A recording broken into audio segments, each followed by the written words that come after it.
હોળીના પર્વની અનોખી ઉજવણી કે જ્યાં રંગ નહીં પણ એક જગ્યાએ બેસીને ગીતો અને સંગીતની એક શાસ્ત્રીય પરંપરા અનુસાર ડાયરાની જમાવટ થાય છે.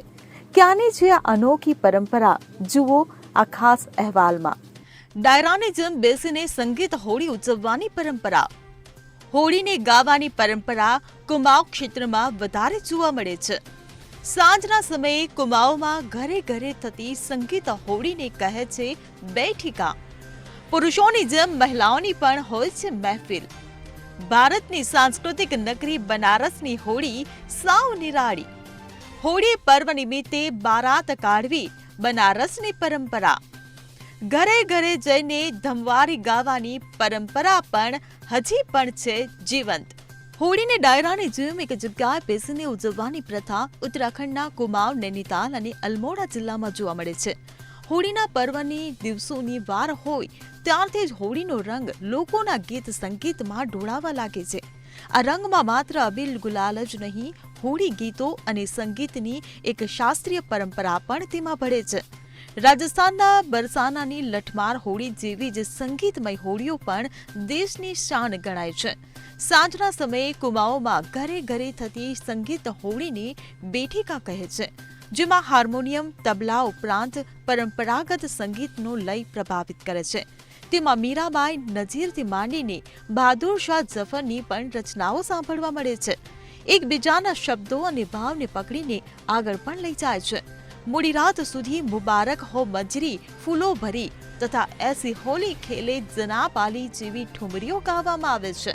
પુરુષોની જેમ મહિલાઓની પણ મહેફિલ જામે છે. પુરુષોમાં ઠુમરી અને ખયાલ, જ્યારે મહિલાઓમાં લોકગીતો વધારે પ્રચલિત છે. સંગીતમય હોળીમાં દિયર ભાભીના મજાકિયા ગીતોથી માંડીને રાજકીય ટીખળો પણ ભળે છે. ક્યારેક આઝાદીની આંદોલનો અને સાંપ્રત સમસ્યાઓ પણ રોકાય છે. હોળીને ગાવાની પરંપરા કુમાઉ ક્ષેત્રમાં વધારે જોવા મળે છે. આ પ્રથા કેવી રીતે શરૂ થઈ તેનો કોઈ લિખિત આધાર મળતો નથી, પરંતુ ઇસ્લામિક સંસ્કૃતિ અને ઉર્દુની પણ અસર તેમાં જોવા મળે છે. એવી જ રીતે ભારતની સાંસ્કૃતિક નગરી બનારસની હોળી પણ સાવ નિરાળી છે. અહીં અબીલ ગુલાલ છાંટવા માટે ફાગણની પૂર્ણિમાની કોઈ રાહ જોતું નથી. 11ની તિથિએ હોળી મિલન અને સમારોહ સાથે જ ઉત્સવનો આરંભ થઈ જાય છે.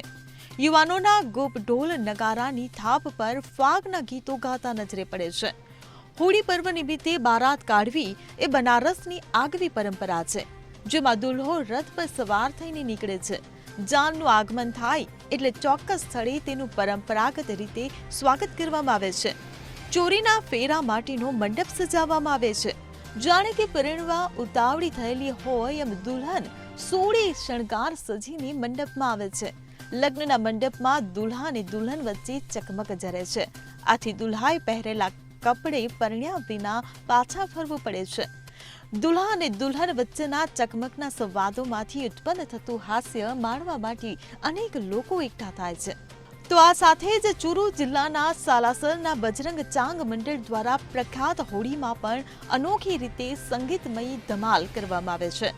જ્યારે બારાબંકીમાં સિદ્ધોર વિસ્તારના ગામમાં ઘરે ઘરે જઈને ધમવારી ગાવાની પરંપરા હજી પણ જીવંત જોવા મળી રહી છે, જેમાં લોકગીતો દ્વારા પૌરાણિક વાર્તાઓ વર્ણવવામાં આવે છે. Bureau report CN24 news. હવે જુઓ દેશ દુનિયાની તમામ ખબરો તમારી આંગળીના ટેરવે. ઉઠાવો મોબાઈલ અને Google Play Store પરથી ડાઉનલોડ કરો અમારી CN24 ન્યૂઝ મોબાઈલ એપ.